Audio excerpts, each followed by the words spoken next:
Welcome to Exposed and Broken YouTube channel. We uncover the secrets of love, betrayal, and the choices that change everything. Chapter 1: The Shattering. Ava Sinclair always thought she'd know if her world was about to end. She imagined there would be a warning, a chill in the air, a flicker in the lights, a tremor in her bones. But when the end came, it was a Tuesday and the sun was shining, and the only thing trembling was her hand as she reached for her husband's phone. It was supposed to be a simple thing. Eli had left his phone on the kitchen counter, screen glowing with a new message. Ava, in the middle of making coffee, glanced at it out of habit. She saw her own name in the preview, Ava with a heart emoji, and smiled, thinking maybe he was planning something sweet. But when she picked up the phone, the message wasn't from Eli. It was to him, and it wasn't from her. Last night was amazing.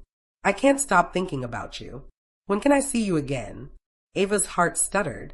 She stared at the words, willing them to rearrange themselves into something innocent. But they didn't. They just sat there, pulsing on the screen, a neon sign of betrayal. She scrolled up, her thumb moving with a mind of its own. The messages were all there, weeks of them, months. Flirty, intimate, sometimes explicit. Photos, too. Ava's breath caught in her throat as she saw Harper Lane's face, smiling up at the camera, her hair tousled, her lips parted in a way that made Ava's stomach twist. Harper Lane. The name was a knife. Ava remembered her from Eli's office party last December. Harper had worn a red dress and a perfume that lingered in the air long after she left. She'd laughed at Eli's jokes, touched his arm, and looked at Ava with a smile that was all teeth. Ava had dismissed her as harmless, just another ambitious coworker. Now she realized Harper had been circling her life like a shark, waiting for blood. Ava's knees buckled. She sat down hard on the kitchen floor, the phone clutched in her fist. The world narrowed to a tunnel, the edges blurring. She wanted to scream, to throw the phone across the room, to wake up and find it was all a nightmare. But the messages were still there, undeniable and real. She didn't know how long she sat there, staring at the screen. Minutes, maybe hours. The coffee pot beeped, the sun moved across the window, and still Ava didn't move. She felt hollowed out, scraped raw from the inside.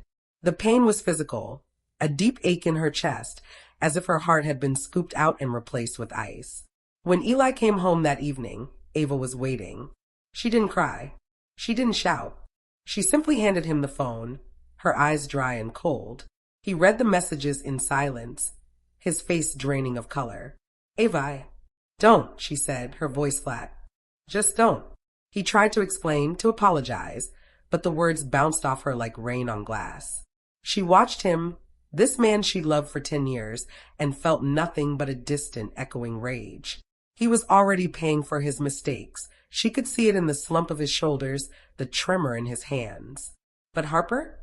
Harper was out there, living her life, untouched and unbothered. That was what made Ava's anger burn white-hot. The unfairness of it.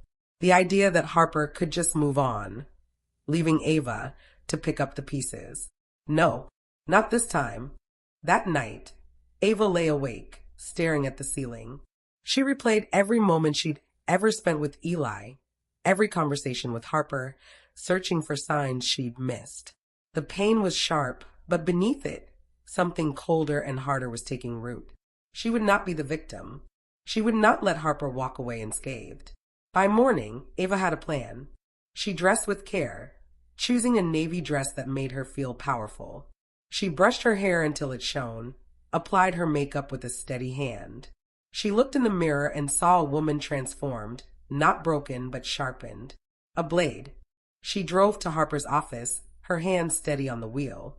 The building was sleek and modern, all glass and steel. Ava walked through the lobby, her heels clicking on the marble floor. The receptionist looked up, startled as Ava strode past. "Excuse me, can I help you?" the woman called. Ava didn't stop. She found Harper at her desk, surrounded by co-workers. Harper looked up, her eyes widening as she recognized Ava. "Ava, what are you?" Ava's voice was clear and loud, slicing through the office chatter. "Harper Lane." Harper stood, trying to look composed. Yes. Ava turned to the man standing nearby. Harper's manager, if she remembered right. Are you her supervisor? He nodded, confused. Yes, I'm Mr. Dorsey. Is there a problem? Oh, there's a problem, Ava said, her voice ringing out. I just thought you should know that Harper has been having an affair with my husband. For months. I have the messages, the photos, everything. The office fell silent. Every head turned. Harper's face went white, then red. Mr. Dorsey looked from Ava to Harper, his expression hardening. This isn't, Harper stammered. Ava cut her off. Don't bother denying it. I have proof. I just thought your manager should know what kind of person you really are. She turned on her heel and walked out, her heart pounding. Behind her, the whispers started, a wave of shock and scandal rolling through the office. Ava stepped into the sunlight, her hands shaking, her breath coming fast. For the first time since the world had shattered, she felt something like satisfaction. It wasn't healing, not yet, but it was a start. And as she walked away, she knew this was only the beginning. The world didn't end after Ava's confrontation at Harper's office. The sun still rose, the city still hummed, and people still went about their lives, blissfully unaware that two women's worlds had been set ablaze. But for Ava and Harper, nothing was the same. The fallout was immediate. By the time Ava reached her car, her phone buzzed with a message from Eli. What did you do? She ignored it, gripping the steering wheel so tightly her knuckles turned white. She sat in the parking lot, watching the glass building shimmer in the morning light, and imagined the chaos she'd left behind. She pictured Harper's face, shocked, then furious, then crumbling under the weight of truth.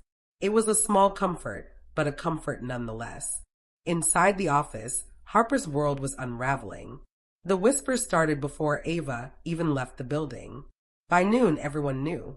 Harper's phone vibrated with messages, some from friends, some from colleagues, all laced with curiosity and judgment. She tried to keep her head high, but the stares followed her everywhere. At lunch, her usual table was empty. Even her closest work friend, Jenna, avoided her gaze. Mr. Dorsey called Harper into his office. He was polite, but his eyes were cold. We take these matters seriously, Harper. I need to know if there's any truth to what was said this morning. Harper's voice shook as she denied everything, but the damage was done. The seed of doubt had been planted, and it would grow, twisting through every conversation, every opportunity. She could feel her reputation slipping through her fingers, and there was nothing she could do to stop it. Back at home, Ava moved through her day in a fog. She made tea she didn't drink, folded laundry she didn't remember washing, stared at the walls as if they might offer answers. Eli called, then texted, then called again.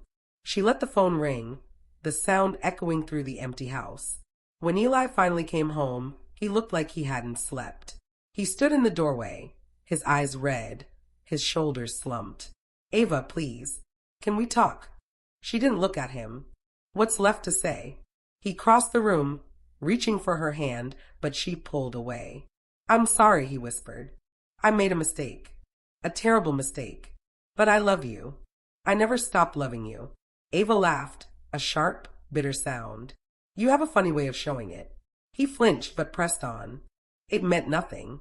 I was stupid. I was lost. But I want to fix this. I want to fix us. She turned to him then, her eyes cold and clear. You can't fix this, Eli. You broke something that can't be put back together. He sank onto the couch, burying his face in his hands. For a moment, Ava almost felt sorry for him. Almost. But the pain was too fresh, the wound too deep. The next morning, Maya arrived. She swept into the house like a storm, her arms full of pastries and her eyes full of fire. Okay, spill, she demanded, dropping a bag of croissants on the table. I heard about the office showdown. You, my friend, are a legend.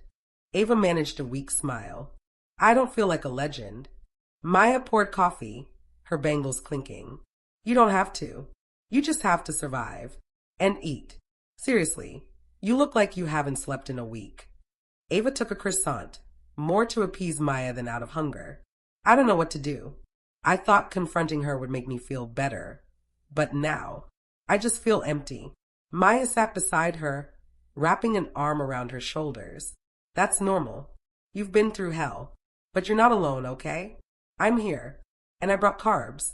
Ava laughed, a real laugh this time, and some of the tension eased from her shoulders. Thanks, Maya. Maya squeezed her. You need to focus on you now. Forget Harper. Forget Eli. Do something for yourself. Go to the spa. Take a trip. Get a new haircut. Hell, get a tattoo. Just don't let them take any more from you. Ava nodded, but inside, she knew she wasn't ready to let go. Not yet. The image of Harper's face, pale and stricken, replayed in her mind like a favorite song. It was petty, she knew. It was beneath her, but it was all she had. That afternoon, Ava sat at her computer, staring at Harper's social media profiles. She watched as Harper's friends posted cryptic messages, "Some people aren't who they seem," and wondered how long it would take for the truth to spread. She imagined Harper at home, alone and afraid, and felt a flicker of satisfaction. Eli hovered in the background, trying to make himself useful. He cooked dinner, cleaned the kitchen, offered to run errands. Ava let him but said little. She watched him out of the corner of her eye, searching for the man she'd married. He looked older, smaller somehow. She wondered if she would ever be able to forgive him. She wondered if she even wanted to. That night, as she lay in bed, Maya's words echoed in her mind. Focus on you. But Ava couldn't. Not yet. The pain was still too sharp, the anger still too hot. She needed Harper to feel it, too. She needed her to understand what it was like to have your life ripped apart. As sleep finally claimed her, Ava made a silent promise. She would not let this be the end. She would not let Harper walk away unscathed. The ashes of her old life were still smoldering, and Ava was not done with the fire. Ava Sinclair had always believed herself to be a good person. She paid her taxes, returned her shopping cart, and sent thank you notes for even the smallest kindness. But in the weeks after the confrontation, as the pain of betrayal settled into her bones, she discovered a new side of herself. A side that was sharp, calculating, and utterly relentless. She couldn't sleep. Every night she lay awake, replaying the affair in her mind, dissecting every moment, every word, every glance. The pain was a living thing, gnawing at her insides, refusing to let her rest. She tried to distract herself. Books, movies, long walks through the city, but nothing worked. The anger was always there, simmering just beneath the surface. One night, as the city outside her window glowed with the neon promise of other people's lives, Ava sat at her computer and typed Harper Lane's name into the search bar. She watched as the results filled the screen. LinkedIn, Facebook, Instagram, a handful of articles about Harper's recent promotion. Harper's life was an open book, and Ava was ready to read every page. She started with social media. Harper's Instagram was a carefully curated gallery of brunches, beach vacations, and inspirational quotes. Ava scrolled through the photos, noting the friends who commented, the places Harper frequented, the events she attended. She made a list, names, dates, connections. She mapped out Harper's world, looking for cracks. LinkedIn was even more revealing. Harper had built her career on charm and ambition, climbing the corporate ladder with impressive speed. Ava read every endorsement, every glowing recommendation, and felt her anger sharpen. Harper had everything: success, friends, a spotless reputation. It wasn't fair. It wasn't right. Ava's first move was subtle. She created a new email address, one that couldn't be traced back to her, and sent an anonymous tip to Harper's HR department. The message was simple, almost clinical.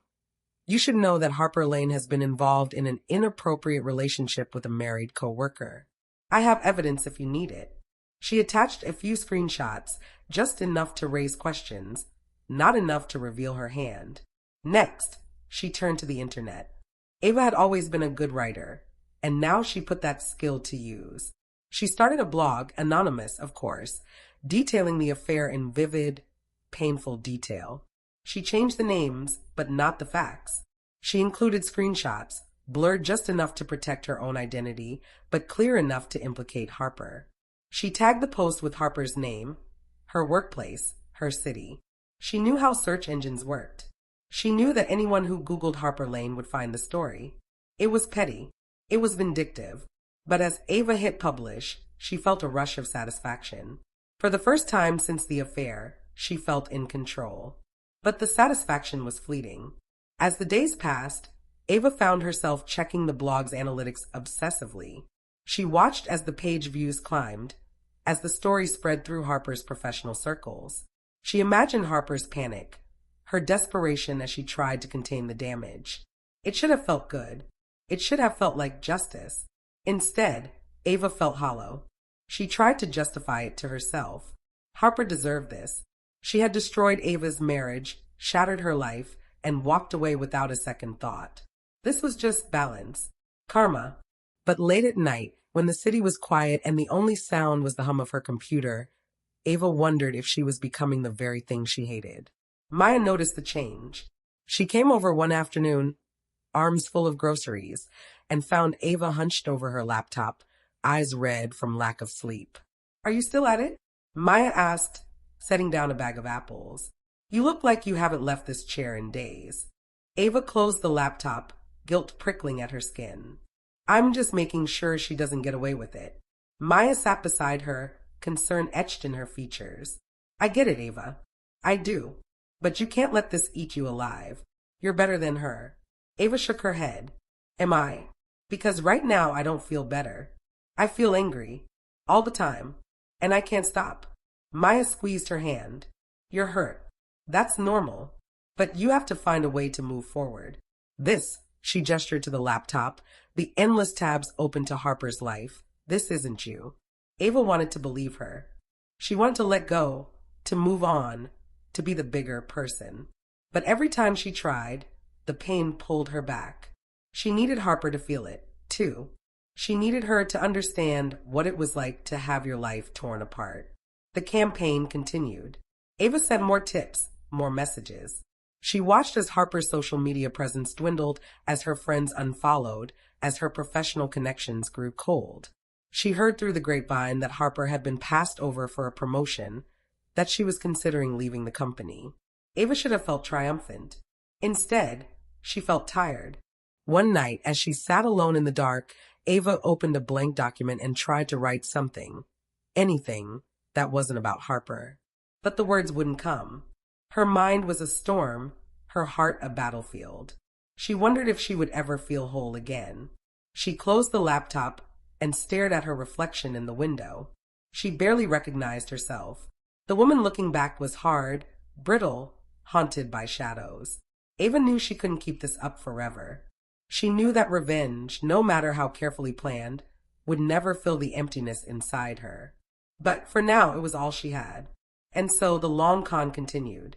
Harper Lane had always been the woman who landed on her feet. She'd built her life on charm, ambition, and a knack for reading a room. But now, every room she entered felt colder, every conversation tinged with suspicion. The world she'd so carefully constructed was crumbling, and she could feel the ground shifting beneath her heels. It started with whispers. At first, Harper tried to ignore them.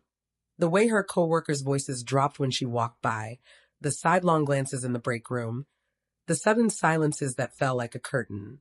She told herself it would blow over, that people would move on to the next bit of office gossip. But the whispers grew louder, more pointed. She caught her name in the air, paired with words like affair and homewrecker. The sting was sharp and it lingered. Jenna, her closest friend at work, stopped inviting her to lunch. Harper found herself eating alone, picking at salads she barely tasted. She scrolled through her phone, searching for messages that never came. Her social media feeds, once filled with likes and comments, were eerily quiet. She posted a photo from a weekend hike, hoping to project normalcy, but the only response was a single, half-hearted thumbs up. The real blow came when Mr. Dorsey called her into his office again. He was polite, but his tone was clipped, his eyes wary. "Harper, I need to ask you about some things that have come to my attention. There are rumors, and now there's a blog post circulating online. It's anonymous, but it's very detailed. Your name is all over it." Harper's stomach dropped. She tried to keep her voice steady. "It's not true. Someone is trying to ruin me. Mr. Dorsey sighed, folding his hands on the desk. I want to believe you, Harper. But this is serious. HR is involved now. We have to investigate. She left his office with her head spinning, her heart pounding. She wanted to scream, to tear down every lie, but the damage was already done. The blog post was everywhere, emailed, texted, whispered about in hallways. She tried to fight back, posting her own statement online, but it only seemed to make things worse. Every denial was met with more suspicion, more scrutiny. Job opportunities that once seemed certain began to slip away. Harper had been in line for a major promotion, but suddenly the meetings were canceled, the emails went unanswered. She reached out to contacts at other companies, but the responses were cool, non-committal. She could feel her reputation shrinking, her future narrowing to a single, suffocating point. At home, Harper paced her apartment, her nerves frayed. She called friends, but most didn't answer. The ones who did were awkward, their voices tight with discomfort. I'm sure it'll blow over, they said, but Harper could hear the doubt in their words. She was alone, and the loneliness was a weight she couldn't shake. Desperate, Harper tried to trace the source of the blog. She hired a tech-savvy friend to dig into the site, but it was no use. Whoever was behind it was careful, meticulous. Every lead was a dead end. She suspected Ava, of course, but there was no proof. Nothing she could take to HR, nothing she could use to clear her name. Meanwhile, Ava watched from a distance, her resolve hardening with every new development. She saw Harper's posts, the forced smiles, the cracks in her perfect facade. She heard through mutual acquaintances that Harper was struggling, that her career was in jeopardy. Ava felt a grim satisfaction, but it was tinged with something darker, a sense of emptiness she couldn't shake. Eli, for his part, was unraveling in his own way. He hovered around Ava, desperate to make amends, but every attempt fell flat. He cooked elaborate dinners, left notes on her pillow, sent flowers to her office. Ava accepted these gestures with polite indifference, her focus elsewhere. She was polite, even kind, but there was a distance between them now, a chasm that no amount of apologies could bridge. One evening, Eli found Ava at her computer, her face illuminated by the blue glow of the screen. He hesitated in the doorway, unsure whether to speak. Ava, he said softly, can we talk? She didn't look up. I'm busy. He lingered, searching for the right words. I know I hurt you. I know I don't deserve forgiveness, but I want to try. I want to fix this. Ava's fingers paused on the keyboard. She turned to him, her eyes tired but resolute. You can't fix this, Eli. Not with flowers, not with dinners. This isn't about you anymore. He nodded, defeated. Is it about her? Ava's lips curled into a bitter smile. It's about me. It's about not letting someone walk away after destroying my life. It's about making sure she feels even a fraction of what I felt. Eli sat down, his shoulders slumped. I just want you to be happy again. Ava looked at him, her expression softening for a moment.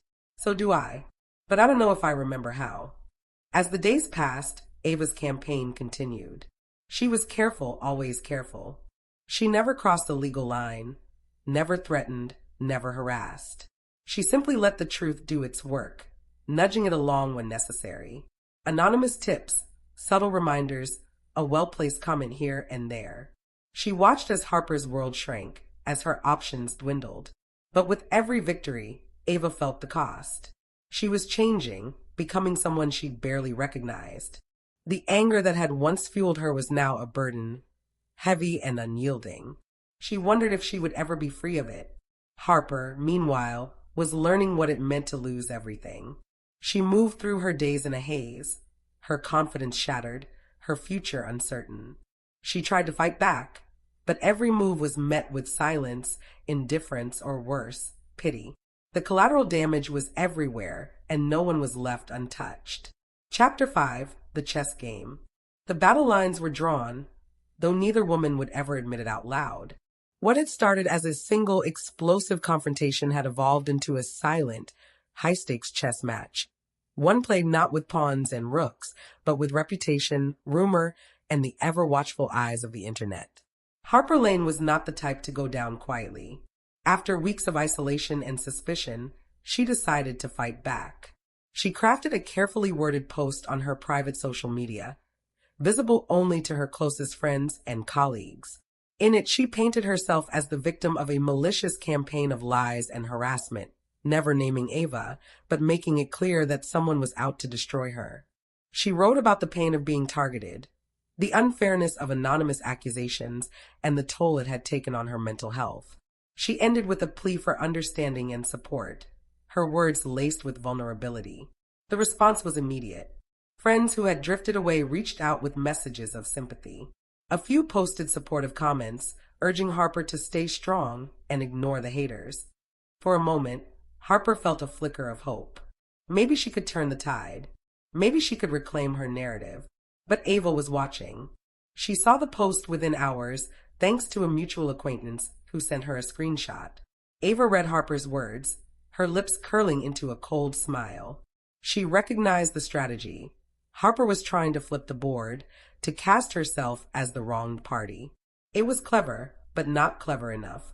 Ava responded not with words, but with evidence. She updated the anonymous blog, this time including redacted screenshots of messages, just enough to prove the affair was real, just enough to counter Harper's claims of innocence. She was careful, always careful, never revealing anything that could be traced back to her. She let the facts speak for themselves, trusting that the truth, once set loose, would do its work. The effect was immediate. The blog's traffic spiked, and whispers began to circulate again. People who had started to believe Harper's story now hesitated, unsure of what to think. The office was abuzz with speculation, and Harper's attempts to control the narrative began to unravel. Harper, undeterred, tried a new tactic. She reached out to a popular local influencer, someone she'd met at a networking event months before. She told her side of the story, framing herself as a cautionary tale about cyberbullying and the dangers of online harassment. The influencer, always hungry for content, posted a vague but emotional video about a friend who was being unfairly targeted. The video went viral in their small city, and for a day, Harper was flooded with messages of support. Ava watched the video, her jaw clenched. She felt the old anger flare up, hot and bright. Harper was good. She knew how to play the victim, how to tug at people's sympathies. But Ava was better. She knew the truth, and she knew how to wield it.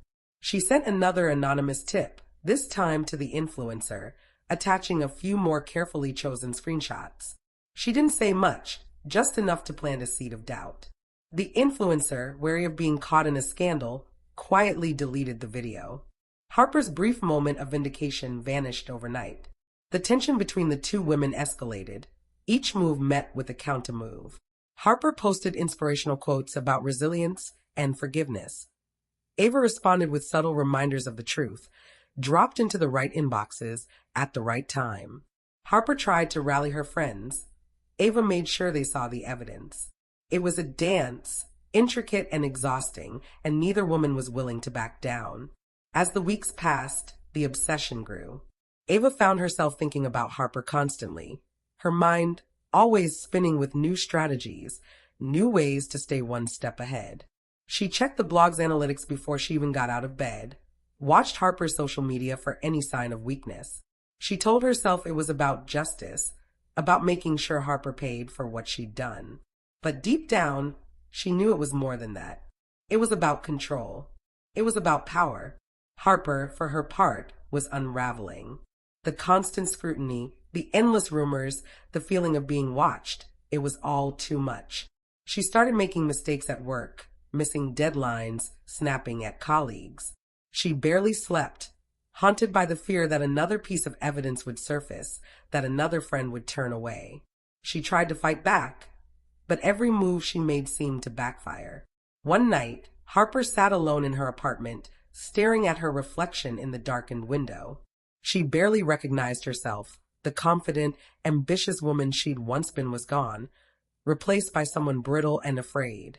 She wondered if she should just give up, leave the city, start over somewhere new. But the thought of running felt like another defeat, and she wasn't ready to surrender. Meanwhile, Ava's own life was shrinking. She stopped seeing friends, stopped answering Maya's calls. Her world narrowed to a single point, the game she was playing with Harper. She knew it was unhealthy, knew she was losing herself in the process, but she couldn't stop. Not yet. The chess match continued, each woman locked in a battle of wills, each move more desperate than the last. The stakes were higher than ever, and neither was willing to concede. But as the days turned into weeks, both Ava and Harper began to realize that in this game, there could be no true winner, only survivors. Ava's world had shrunk to the size of a glowing screen. She barely noticed the passing days, the changing weather, the way her own reflection had grown pale and drawn. Her phone was always in her hand, her laptop always open, her mind always spinning with the next move. She barely ate. She barely slept. The thrill of the game had faded, replaced by a gnawing anxiety that never let her rest. Her friends noticed first. Maya, especially, grew worried. She called, she texted, she dropped by unannounced, but Ava always had an excuse. "I'm just tired," she'd say, or "I have work to do." But Maya could see the truth in the dark circles under Ava's eyes, the way her hands shook when she reached for her coffee, the way she flinched at every notification. One afternoon, Maya let herself in with the spare key.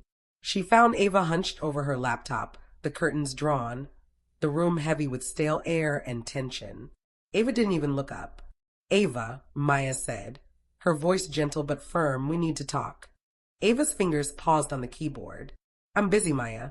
"No, you're not. You're hiding. You're hurting yourself." Maya crossed the room and closed the laptop with a decisive snap. "Look at you. You haven't been outside in days. You're not eating. You're not sleeping. This isn't healthy." Ava bristled. "I'm fine. I just need to finish this." Maya shook her head, her eyes shining with worry and frustration. "Finish what? Destroying her?" "Ava, you're destroying yourself. You're not the same person anymore. You're obsessed." Ava's voice was sharp, defensive. "You don't understand. She ruined my life. She deserves this." Maya knelt beside her, taking her hands. "Maybe she does. But what about you? What do you deserve? Because it's not this. You're letting her win, Ava. You're letting her take everything from you, even your peace." Ava's eyes filled with tears, but she blinked them away. "I can't stop. Not yet." Maya hugged her, holding her tight. "I love you, Ava. But you have to let this go before it eats you alive." Ava didn't answer. She couldn't. The anger and pain were too tangled, too deep. But Maya's words echoed in her mind long after she left, a quiet plea for mercy. If not for Harper, then for herself. Meanwhile, Harper was unraveling. The walls were closing in, the whispers growing louder, the isolation more complete. She had tried everything, denials, counterattacks, pleas for sympathy, but nothing worked. Her friends had drifted away. Her career was in ruins, and every time she tried to move forward, another piece of evidence surfaced, another rumor spread. One night, after a particularly brutal day at work, Harper sat alone in her apartment, staring at the blinking cursor on her phone. She scrolled through her contacts, her thumb hovering over Ava's name. She hesitated, her heart pounding. She had nothing left to lose. She typed a message, "We need to talk. Please, just once. I can't take this anymore." Ava saw the message and felt a surge of conflicting emotions, triumph, anger, curiosity, and something like pity. She ignored it at first, but Harper was persistent. The messages kept coming, each one more desperate than the last. Finally, Ava agreed. They met in a quiet park at dusk, the air heavy with the scent of rain and cut grass. Harper arrived first, pacing nervously by the empty code playground. When Ava appeared, Harper's shoulders tensed, her eyes wary and haunted. For a long moment, neither woman spoke. The silence stretched between them, thick with everything unsaid. Harper broke first. "Why are you doing this to me?" Her voice was raw, stripped of all pretense. "Haven't you done enough?" Ava's jaw clenched. "You destroyed my life. You didn't care about me, about what you were doing to my marriage. You just moved on, like none of it mattered." Harper shook her head, tears glinting in her eyes. "You think this hasn't ruined me, too? I've lost everything. My friends, my job, my reputation. I can't sleep. I can't eat. I'm scared all the time. Is that what you wanted? Ava's anger faltered, replaced by a wave of exhaustion. I wanted you to feel what I felt. I wanted you to hurt. Harper's voice broke. Well, congratulations. You did it. Are you happy now? Ava looked away, her throat tight. No, I'm not. They stood in silence, the weight of their pain hanging between them.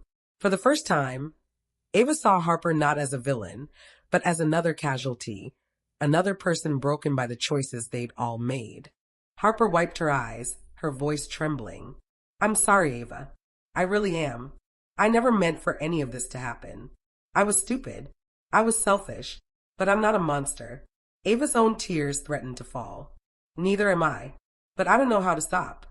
Harper nodded, understanding. Maybe we both need to try. The conversation ended not with forgiveness, but with a fragile truce, a shared understanding that the war had cost them both more than they could bear. As they parted ways, Ava felt something shift inside her. The anger was still there, but it was softer now, dulled by the realization that revenge had not brought her peace, only more pain. That night, Ava lay in bed, Maya's words echoing in her mind. She knew she couldn't keep living like this. She knew something had to change. For the first time in months, she allowed herself to hope that maybe, just maybe, she could find a way back to herself. The next morning, the world felt different. The air was heavy with the promise of rain, and Ava woke with a strange sense of anticipation, as if something important was about to happen. She moved through her morning routine in a daze, her mind replaying the conversation in the park. Harper's words echoed in her head, mingling with Maya's warnings and her own restless thoughts. By noon, a message arrived from Harper. Can we talk again? Please, I need to say some things. No games, just honesty. Ava hesitated, her thumb hovering over the screen. Part of her wanted to ignore it, to let the silence stand as her final word. But another part, the part that was tired of fighting, tired of hurting, knew she needed this, too. She agreed to meet at a quiet cafe on the edge of the city, a place where no one would recognize them, where they could finally speak without fear of being overheard. Harper was already there when Ava arrived, sitting at a corner table, her hands wrapped around a mug of tea. She looked smaller than Ava remembered, her confidence stripped away, replaced by a raw vulnerability. Ava slid into the seat across from her, her own hands trembling slightly. For a long moment, neither woman spoke. The silence was thick, but not hostile, more like the hush before a storm breaks. Harper broke it first, her voice barely above a whisper. I'm sorry, Ava. I know I've said it before, but I need you to hear it. I'm so sorry for what I did. I never meant to hurt you. I was selfish, and I didn't think about the consequences. I wanted something that wasn't mine, and I took it. And I regret it every single day. Ava stared at her, searching for any sign of insincerity, but all she saw was pain. You didn't just hurt me. You destroyed my trust. You made me question everything, my marriage, my worth, my sanity. I felt like I was drowning, and you were the one holding me under. Harper's eyes filled with tears. I know, and I hate myself for it. I've lost everything, Ava. My friends, my job, my reputation. I can't go anywhere without feeling like people are judging me, whispering about me. I thought I could handle it, but I can't. I'm not as strong as I pretended to be. Ava's own eyes burned, but she refused to look away. I wanted you to feel what I felt. That's why I did all of this. The blog, the tips, the rumors. I wanted you to hurt. I wanted you to know what it's like to have your life ripped apart. Harper nodded, her voice trembling. You succeeded. I'm broken, Ava. I don't know how to put myself back together. Ava took a shaky breath, her anger and grief swirling together. But it didn't help. None of it. I thought revenge would make me feel better, but it just made me feel empty. I lost myself in it. I became someone I don't even recognize. Harper wiped her eyes, her hands shaking. I wish I could take it all back. I wish I could undo what I did, but I can't. All I can do is say I'm sorry, and hope that someday you'll be able to forgive me, or at least forget me. Ava looked down at her hands, her nails bitten to the quick. I don't know if I can forgive you. I don't know if I can forgive Eli, But I know I can't keep living like this. I can't keep letting what you did define me. Harper nodded, a tear slipping down her cheek. I understand. I don't expect anything from you. I just needed you to know that I'm not the person I was. I'm trying to be better. I'm trying to learn from this. Ava felt something shift inside her, a loosening, a release. The anger that had fueled her for so long was still there, but it was softer now, less consuming. She realized with a jolt that she didn't want to hurt Harper anymore. She didn't want to hurt herself either. I think we both need to move on, Ava said quietly. We can't change the past, but we can choose what we do next. Harper managed a small, grateful smile. Thank you, Ava, for listening, for giving me this chance. They sat in silence for a while, sipping their tea, the weight between them finally beginning to lift. There were no easy answers, no neat resolutions, but there was a sense of catharsis, a sense that, for the first time, they were both ready to let go. When they parted, it was with a nod of mutual understanding. No promises, no apologies left unsaid. Just two women, battered but unbroken, stepping out of the wreckage and into whatever came next. Ava walked home through the rain, the city lights blurring around her. She felt lighter than she had in months, as if a great weight had been lifted from her shoulders. She knew the road ahead would be hard, that healing would take time. But for the first time, she believed it was possible. She had faced her reckoning, and she had survived. The days after the reckoning felt strangely quiet. For the first time in months, Ava's phone was still. No new messages from Harper, no frantic calls from Eli, no notifications from the blog she'd abandoned. The silence was unsettling at first, but slowly it became a balm, a space where she could finally hear her own thoughts. Ava spent hours walking the city's winding streets, letting the rhythm of her footsteps soothe her. She watched the world move on, children racing down sidewalks, couples laughing over coffee, old men playing chess in the park. Life, she realized, had never stopped. She had just been too consumed by her own pain to notice. She thought about everything she'd done, the blog, the tips, the endless hours spent tracking Harper's every move. At the time, it had felt like justice. Now, it felt like a hollow victory. The satisfaction had faded, leaving only exhaustion and regret. She had won the battle, but at what cost? One afternoon, Ava found herself standing in front of Maya's apartment, a box of pastries in her hands. She hesitated, nerves fluttering in her stomach. She hadn't seen Maya in weeks, not since their last argument. But she missed her friend, the warmth of her laughter, the way she could make even the darkest days seem brighter. Maya opened the door, surprise flickering across her face before it melted into a wide, genuine smile. Ava, you're alive. Ava laughed, the sound shaky but real. Barely. I brought peace offerings. Maya pulled her into a hug, squeezing tight. You don't have to apologize. I just wanted you back. They sat together on the couch, sharing pastries and stories. Ava told Maya everything. The confrontation with Harper, the emptiness that followed, the slow realization that revenge had not healed her wounds. Maya listened without judgment, her eyes kind and understanding. I'm proud of you, Maya said softly. Not for what you did, but for what you survived. You're stronger than you think. Ava smiled, feeling the truth of those words settle in her chest. I want to move on, Maya. I want to find myself again. Then do it, Maya said, her voice fierce. Start small. Take care of yourself. Do things that make you happy.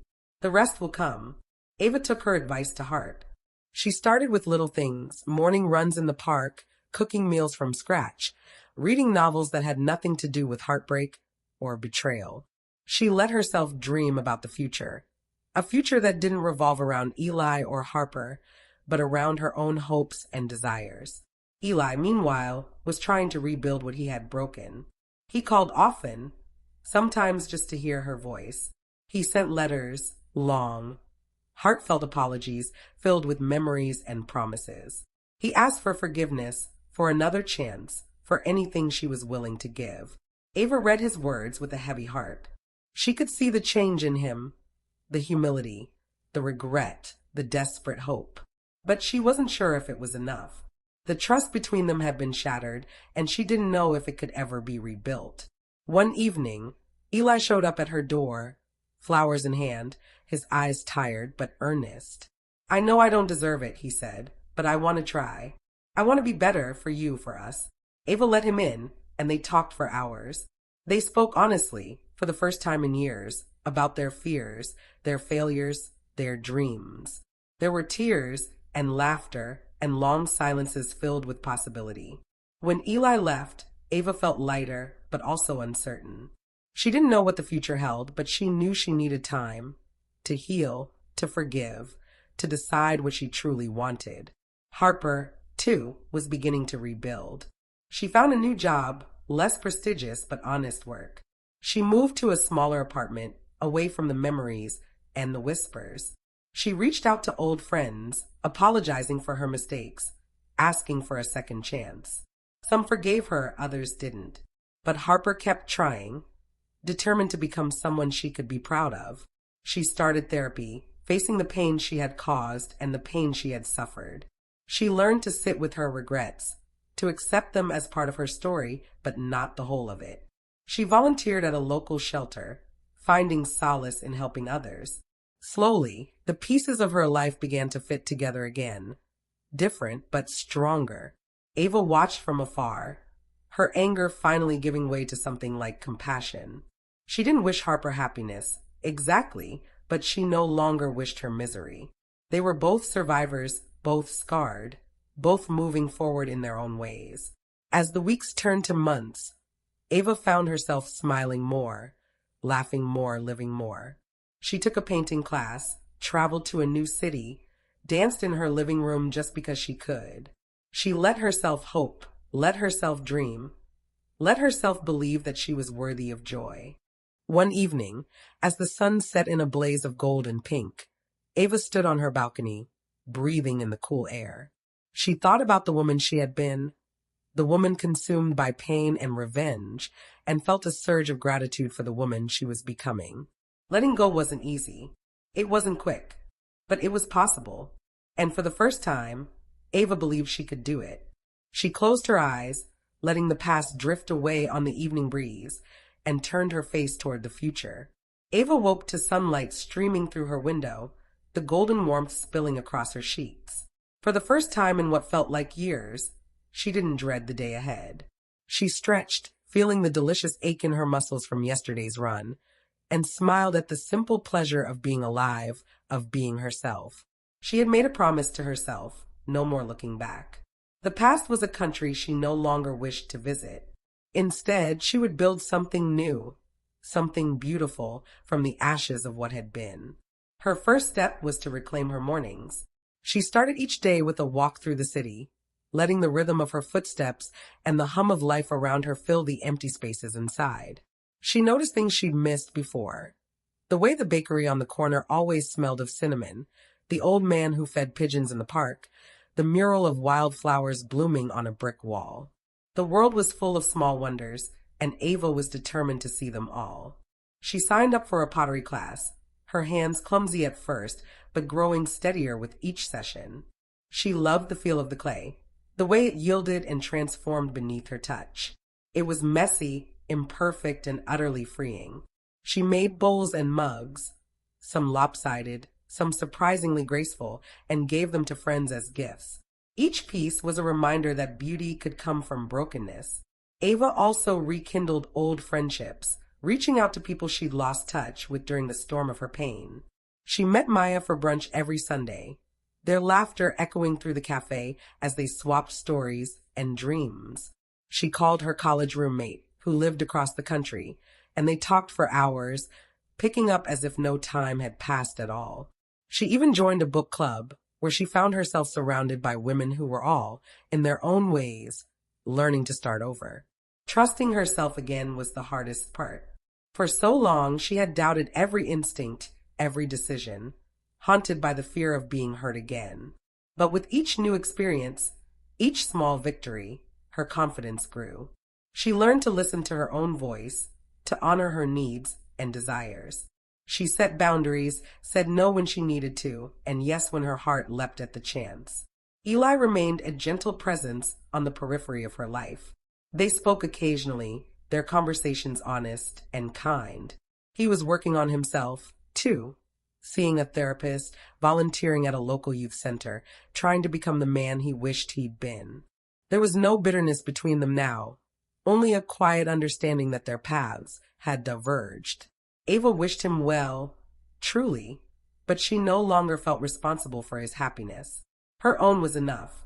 One evening, as she walked home from her pottery class, Ava passed a small gallery with a sign in the window, "Local Artists Night, all welcome." On a whim, she stepped inside. The room was filled with paintings, sculptures, and photographs, each piece a testament to someone's courage, someone's story.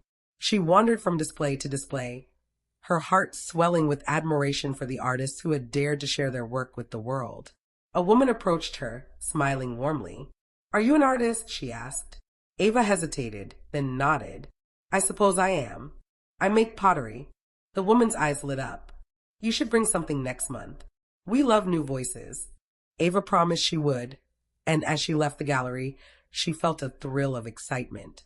She was building a life that was hers alone, a life filled with color, creativity, and connection. Word of Ava's transformation spread quietly among her friends and acquaintances. People who had watched her struggle now saw her thriving, and they found hope in her journey.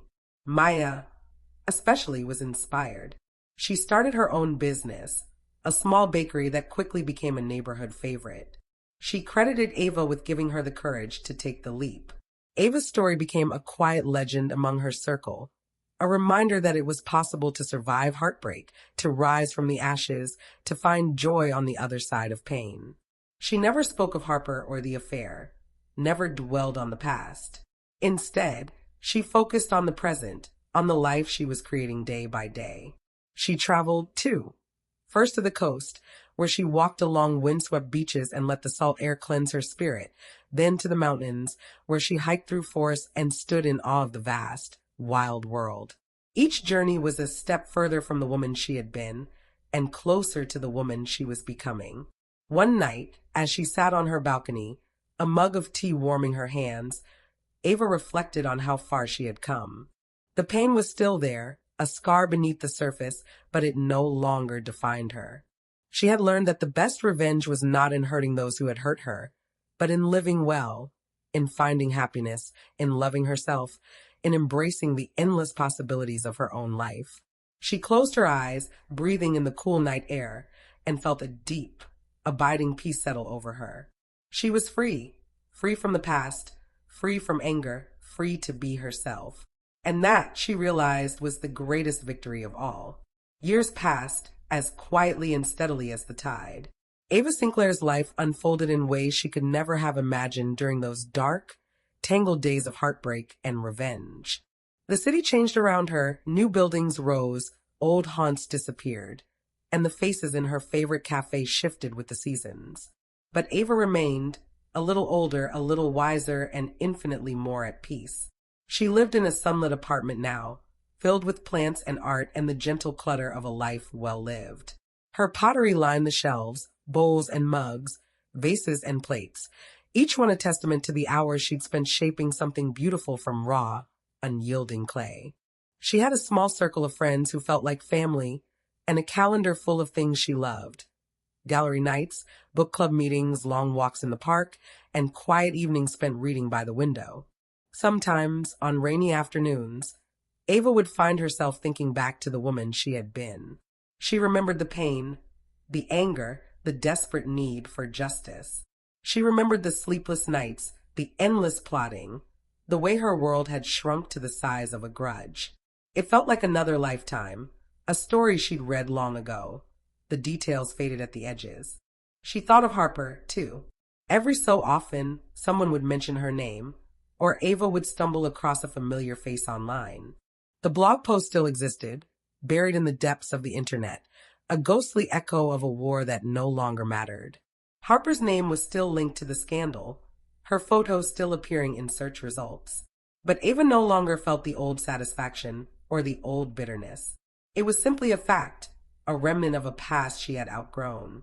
Ava had heard, through mutual acquaintances, that Harper had moved to another city. She'd started over, found new work, and even gotten engaged.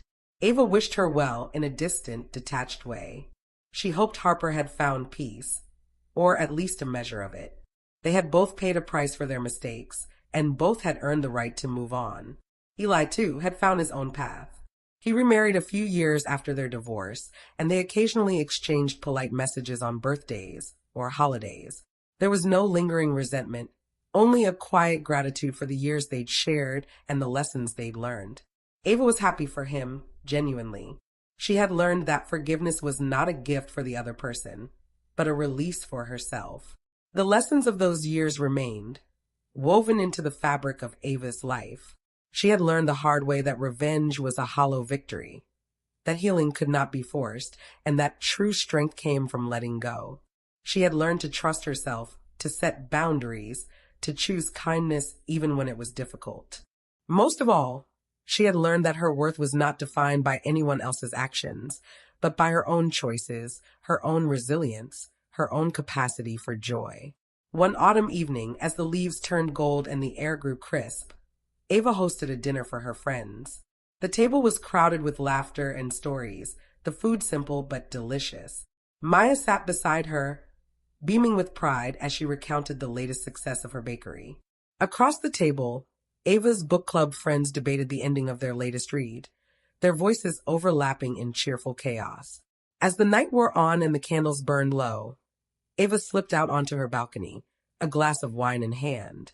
She looked out over the city, the lights twinkling like distant stars, and felt a deep, abiding contentment. She had survived the storm. She had rebuilt her life, piece by piece, and found beauty in the process. She thought of the echoes, the memories, the scars, the lessons that lingered. They were part of her, but they no longer defined her. She was not the sum of her pain, or her mistakes, or the things that had been done to her. She was the woman who had chosen to live, to love, to hope. Ava raised her glass to the night, a silent toast to the journey she had taken. She knew there would be more storms, more heartbreaks, more moments of doubt. But she also knew she was strong enough to weather them. She had learned to trust herself, to forgive herself, to celebrate herself. As she stood there, the city humming softly below, Ava felt a surge of gratitude for the pain that had shaped her, for the friends who had held her up, for the quiet courage that had carried her through. She was not the same woman she had been, and she was grateful for that. She turned back inside, her heart light, her spirit unburdened. The echoes of the past would always be there, but they were just that, echoes. The future was hers to shape, and she was ready to embrace it, fully and fearlessly. Ava Sinclair had found her peace, and in doing so, she had found herself. Please like and subscribe to support me. I've been deeply affected by infidelity, and your support means the world to me. Watch Exposed and Broken to help me rebuild my life, maybe even buy a house one day. Thank you, and see you soon.